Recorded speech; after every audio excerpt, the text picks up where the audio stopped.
Di sini kita punya pertanyaan tentang barisan dan deret. Jadi Siti ini membeli laptop seharga Rp5.200.000.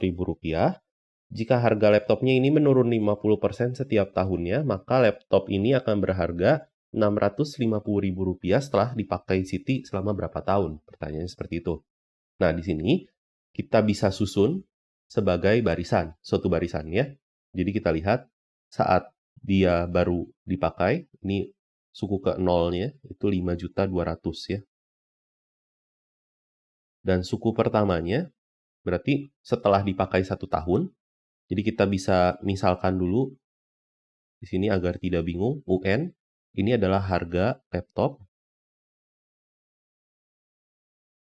setelah dipakai N tahun ya. Jadi U1 ini adalah menurun 50%, berarti kita kalikan setengah ya, ini sama saja dengan 50% itu kan 50/100 ya, itu setengah. Jadi setengah kali 5.200.000. Ini tidak lain adalah setengah kali U0 ya maksudnya tadi ya.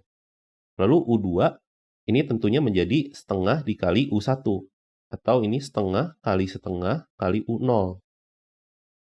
U3 nantinya akan menjadi setengah kali U2.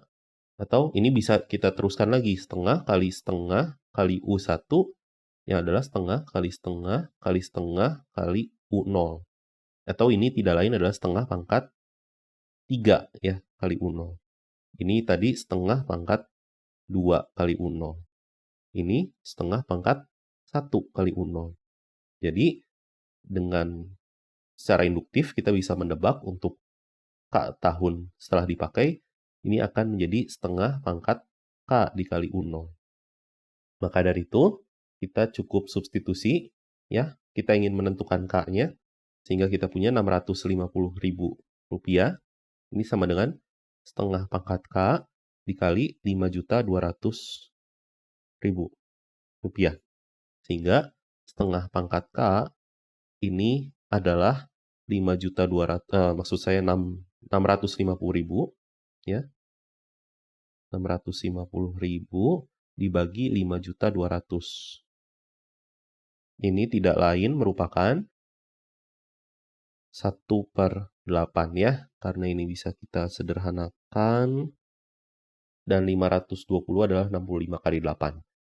Dan ini adalah 1/2 pangkat K ya, setengah pangkat K itu.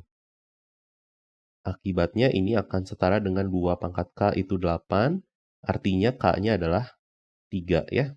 Jadi jawaban yang tepat adalah yang C. Oke, sekian, sampai jumpa di pertanyaan selanjutnya.